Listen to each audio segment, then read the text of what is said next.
Unsafe Places. To begin, read the key learning, goal of the activity, and the what you need circles on the left side of the page.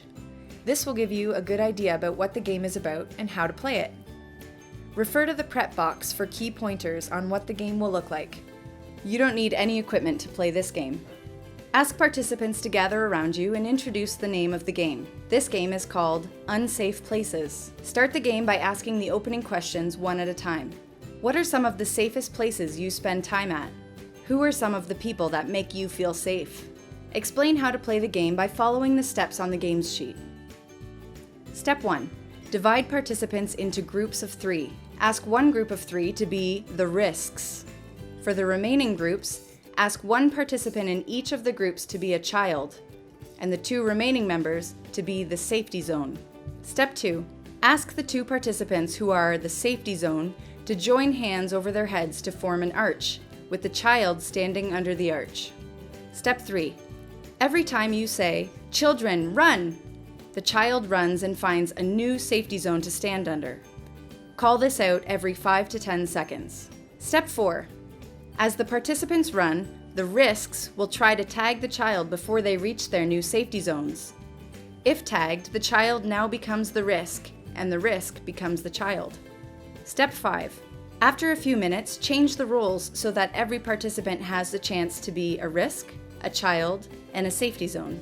Make sure to point out where the boundaries are and remind participants to watch where they're running so they don't run into one another. Now that you've explained the game, ask if any of the participants have questions. If the game is still unclear, try demonstrating how it will look with a couple of volunteers. To get people moving, refer to the circle on the top right side of the page and divide the participants accordingly. Once participants are playing, refer to the watch fors found in the bottom left-hand corner circle.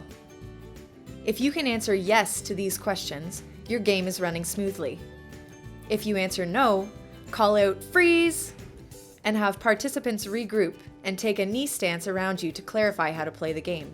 If you find the game is too easy or too hard, check out the variations found at the bottom of the reverse side of the page, or feel free to create your own variations. To conclude the game, have participants regroup and sit down in a circle with you.